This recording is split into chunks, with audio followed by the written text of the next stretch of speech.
And you're now watching Action News at 11. Our breaking coverage continues tonight on that Learjet 55 that crashed in Northeast Philadelphia a bit after 6 o'clock. We know tonight 6 individuals have lost their lives. I'm Shari Williams alongside Gray Hall. Thank you for joining us and being here with us in this continuing breaking news coverage. We've been on the air now since about 7:15 this evening, here live on the air. The crash itself, though, was reported shortly after 6 o'clock. Let's bring you up to speed as to everything we have learned so far this evening. It was shortly after 6 o'clock when this Learjet 55, it crashed after departing from the Northeast Philadelphia airport. We're told that there were 6 people on board this Learjet.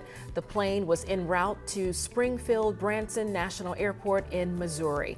This was a medical assignment tonight. This was a jet being used as an air ambulance. We now know that on board was a pediatric patient being taken care of by Shriners Hospital of Philadelphia. We also know on board with that pediatric patient was the mother of that child. Those two, the mother and the child, were being transported back to their home country of Mexico. That was the ultimate destination. Maybe Missouri was going to be a part of their journey as they make their way down to Mexico. Shriners Children putting out a statement just in the last 25-30 minutes, and it reads in part that Shriners Children's is heartbroken to confirm that one of our pediatric patients and the child's mother were aboard the Jet Rescue Air Ambulance that crashed in Philadelphia this evening. But because of patient privacy and concerns, they're not saying more about the patient's identity or the patient's family. That, of course, is understandable. But this lets us know that these families that were impacted by the crash are being notified, and next of kin is being notified of the crash tonight. Their statement goes on to say, our hearts and prayers go out to the families of the medical crew and pilots who were also lost in this tragic event. We should also mention that there were other injuries on the ground tonight that we're getting confirmation about. Temple Jeans Hospital saying that it received 6 patients. 3, we've learned, have been released. 3 are said to be in fair condition tonight. And as we talk about this tragedy, let's talk about the distance of the airport. About 4 miles away from where it went down. We know this plane was in the air for about 30 seconds before it went down. So it was in the air a short amount of time. We know something horribly went wrong. Exactly what that was, we don't know, but we know investigators will begin their investigation, and it will take some time before we know that. Action News reporter Annie McCormick, she's been live for us at Northeast Philadelphia Airport, covering the situation there and talking to her sources. Annie, what are you hearing more about this breaking situation? Yeah, well, Greg, we do know that that Jet Rescue Air Ambulance did take off from runway 24 here at Northeast Airport just after 6 o'clock and was only in the air for a very brief amount of time.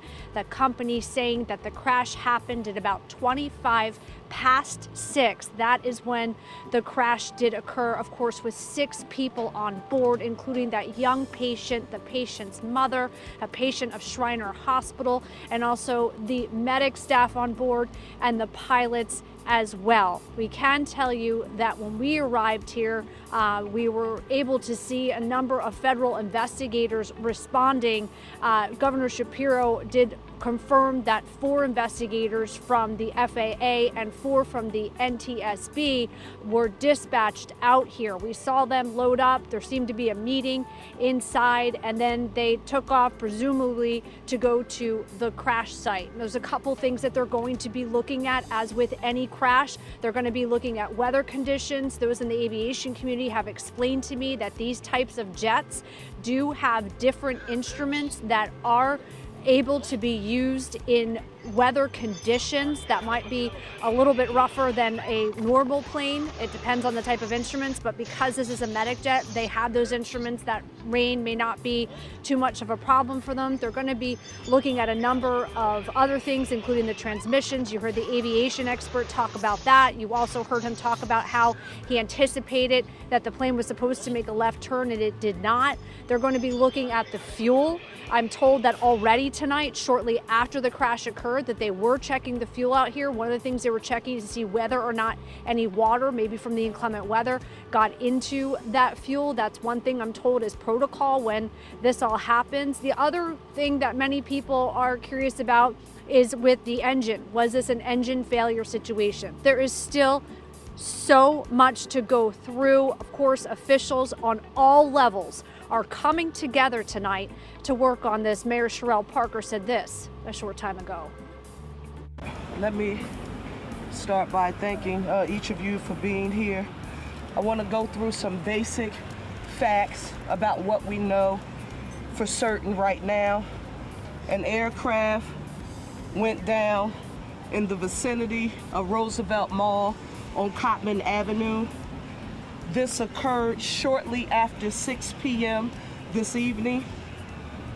As of right now, we have no reports on the number of fatalities. So right now we're just asking for prayers for any and everyone who may have been affected. We do want to note that several dwellings and vehicles were impacted. So what are we asking you to do for us right now, Philadelphia? We're urging you to please stay away from the scene. If you see debris, call 911. Don't touch anything. This is still an active scene under investigation. I'm proud to note that all of our federal and state partners, they are either en route here or on the ground with us right now. We did see some neighbors who live in the surrounding community. Just stay in your home.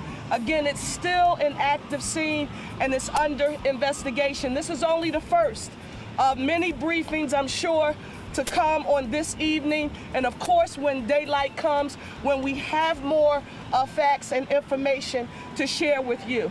But I do want to say a special thank you right now, again, to all of our federal and state partners and our amazing first responders right here in the city of Philadelphia. Our fire, our EMS, our police department, they have been here working vigorously to ensure that we get this perimeter and the surrounding area blocked off to ensure that we make public safety and health our #1 priority. So we don't have any further information to share at this time. I've spoken to our Governor Josh Shapiro. He is en route. I've spoken to our U.S. Senator John Fetterman, other federal officials, and everyone, all hands on deck. That's where we are right now. Thank you so very much, and we'll have more information to report in the near future. Now, in talking just about the federal investigation, this is going to be a huge undertaking for those investigators. Just to give you some perspective, if there is a crashes we've covered in the past that happen in more of a rural area, they have that area where there's not a lot else going on there. So in a way, the crash scene is a little bit more contained. But when you have it at Cottman and the Boulevard with residences and the mall, it is such a wide breadth of area that they're going to have to collect all of that debris. Of course, the black box is something that they're already going to check, but to collect all of that debris, we've been told in the past by the NTSB investigators when we've been on these types of scenes before that they have to basically take everything, reconstruct it. So this is normally would take about 2 years for an entire investigation. So this will take a lengthy amount of time. For now, we're live at the Northeast Airport. Annie McCormick. Okay, Annie, thanks for your reporting throughout this evening and all of the updates you've brought us in regards to the FAA and the NTSB and their work that's cut out for them. Yeah, we are continuing to hear about the injuries and the fatalities tonight. So far, we know 6 individuals have lost their lives. They were all on that Lear Jet 55 that went down there in Northeast Philadelphia. We heard 4 crew members were on this particular plane. A pediatric patient and her mother. They were patients with Shriners. Shriners releasing a statement talking about their heartbreak tonight. So devastating. We also know that Temple Jeans Hospital received 6 patients, 3 released, 3 said to be in fair condition tonight. Presumably that number will go up throughout the night. We also heard from the Children's Hospital of Philadelphia saying that none of its patients were on board that plane and the flight was not affiliated with its hospital. So that good news for the Children's Hospital of Philadelphia tonight. We want to go now to Action News reporter Brianna Smith, who has been reporting from near the scene there, which of course a large perimeter. So let's check in now with Brianna Smith and the latest from there. Brianna. Yeah, Shari and Gray, first responders and agencies have been here for hours now, from the local to the state to the federal level, working hard to investigate the area, but it feels much calmer and quieter compared to when we first arrived here on scene. Before, this area was just covered with witnesses and bystanders taking video, remaining in disbelief at what they were seeing unfold. And we spoke to some of those witnesses who say they saw that explosion that lit up the sky, and they just said it was unbelievable. And their hearts go out to the family and friends who are impacted by this situation. And again, you can see it's still very much an active scene here, and you see the flashing lights, the police officers that span blocks at this scene. We also spoke to Governor Josh Shapiro. He was here tonight, and this is what he had to say. We have 25 members of our PennDOT team who are here right now. We have members of the Pennsylvania Emergency Management Authority who are here, including our director, Randy Padfield, who joins me behind here. We also have members of DEP, the Department of Environmental Protection, who are here to make sure that any hazardous materials are addressed. And as you heard the mayor reference, we're joined by several state representatives and senators. I want to thank them. They will make sure that whatever is needed for this community gets to this community. I also spoke earlier this evening with United States Secretary of Transportation, Secretary Duffy. About this being a unified response to this aviation disaster. I think he put that in a really great way, talking about how many agencies are coming together to piece together what happened here tonight. And of course, our thoughts and prayers go out to those who are affected. Again, we spoke to those witnesses who saw this all unfold, and then you think about the family members and those impacted, those who lost their lives. And this is just the beginning of this investigation. This is going to take a while to figure out what happened here, and of course we will keep you updated as we learn more. Shari and Gray. Okay, Brianna, thank you for your reporting and your perspective tonight on this tragedy in the city of Philadelphia tonight. As we continue to monitor this breaking news situation, of course the videos continue to come in, and just looking at these videos, just unbelievable that this happened in our community, in our neighborhood, and so many people, of course, tonight impacted by this. That plane in the air for about 30 seconds, we're hearing, before it made that what appeared to be a nosedive right there in Northeast Philadelphia along Cottman Avenue, Roosevelt Boulevard. We know homes were on fire, buildings were on fire, cars were on fire, and sadly, people walking the street were on fire. Yeah, this incident cannot be lost on us. No. The humanity and knowing really what's happening in these moments where this plane wasn't able to keep its lift and to stay afloat. And the videos that are coming in that really tell the story. Seeing the explosion, seeing the people react in awe, shocked by what happened, wanting to know more of what was going on. It really just tells the story of those families. We can't begin to imagine, for those who are learning tonight, that their loved ones did not make it. We want to switch now to Action News reporter Brianna Gallagher. She is live now at a shelter, and she's joined by... This is Council Member Anthony Phillips joining Brianna, and I'm sure he has a lot to say, Brianna, and sharing with you on reaction to this incident.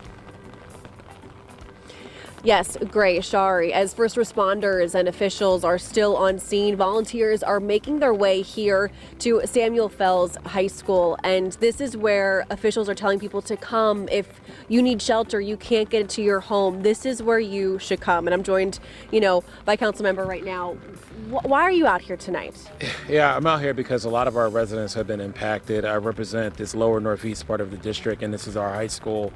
And I wanted to make sure that the residents that are here know that, we're here for them. Honestly, this is a communities coming together. As I was walking into the shelter tonight, I had noticed 3 residents bringing water and other supplies to make sure that those who were affected by the tragedy felt good And also when I was in there, I was listening to a resident tell me her story. She was literally five doors down from the tragedy, watching TV, doing work, eating food, and she had stuff in her hands. And immediately when the plane struck, everything at her hands flew up in the air. Her dog ran down to the basement, and she went rushing after her dog to make sure he was safe, but the dog was petrified. When she's going to the basement, she noticed all of her front windows were out. So a lot of the residents that are coming here, can you imagine, their homes are full of debris, their windows are out, it's not even hospitable. So that whole neighborhood has been really impacted in a devastating way. So right now, we need love, we need prayers, we need support right here in our district. So if you want to come down to Samuel Fells High School, bring food, bring love, prayers, and also supplies for our residents right now. So. I know. What do things look like in there? I know you said you just saw a handful of people, and I know we spoke a moment ago about that woman. You know, these stories that keep coming out, these people that were there when this happened, it's heartbreaking. It is heartbreaking. It's quite devastating. What you see in there right now are people who are right now they're sitting down with blankets over them. They're being comforted by Red Cross workers, because Red Cross workers also have mental health support services that they're giving them as well. And they're showing them love, and they're getting water, they're getting food that's might needed. They're also being evaluated for any medical issues that they may be going through as well. But this is going to be a long process, and what I know for sure is that the city is going to have their back in terms of rebuilding their homes that have been impacted, but also the mental health support that they're going to need as well, because your home is never going to feel the same, after a tragedy like that. And you got to find a way to get back into the home, back into the groove of things. I mean, this has been a gut-wrenching week for me, honestly, and I can only imagine it's a gut-wrenching week for the rest of the city of Philadelphia as well, especially for these residents who are just being really impacted. So, yeah. I know we heard Mayor Cheryl Parker and Governor Josh Shapiro stress that this is a unified effort. No stone will be left unturned, and people are going to be coming together to help those that are impacted. Yeah, absolutely. Right now, we're in our office, we're trying to figure out ways to make sure we get the word out about 1-800 Red Cross and other support services that could be there, whether that be mental health or financial services that people are going to need at this moment. But we also, on the city council side, we clearly now understand that there is something going on in the aviation across the nation, and we're trying to think about, as council members, what's next. So, how can we find ways to make sure aviation is strong in our nation, because that's supposed to be one of the safest places to be on, and it doesn't feel that way right now, and people are feeling this gut wrench in their hearts and their throats right now. It's terrible. All we need is God. We really need God to see us through this one, and I know people are praying for us. Thank you, Councilman Phillips, for joining us. We appreciate it. Thank you. And if you do have anything, any volunteers, anything that you can donate, you can bring them on down here to the high school. We're going to send it back to you guys. Shari, Gray. Well, we're thankful to Council Member Phillips for joining us and sharing his perspective of what's happening to the residents, our neighbors in the Northeast tonight. And as we continue our breaking news coverage of this crash here in Northeast Philadelphia, I believe now we have some sound from the tower as this Learjet 55 came down in Northeast Philadelphia. Let's listen. Condition 755. We have a lost aircraft. We're not exactly sure what happened, so we're trying to figure it out. For now, the field is going to be closed, so no inbounds or outbounds probably. 609 Foxtrot. I'm sure you copied that, but for right now, we're gonna call the field closed. We'll try to get you out here when we can. If we can't, we'll have to take you over to Atlantic. But stand by for now. So we'll have to get more information as to the context of the exchange that was happening there. That is a piece of the audio from the control tower in relation to the time frame of when the Learjet 55 was set to depart from the airport in Northeast Philadelphia. We'll work to get more context as to what the conversation was about, but that is the audio that we have, as we're still, of course, for the first time, playing that on the air here during our coverage. We will continue to decipher from that.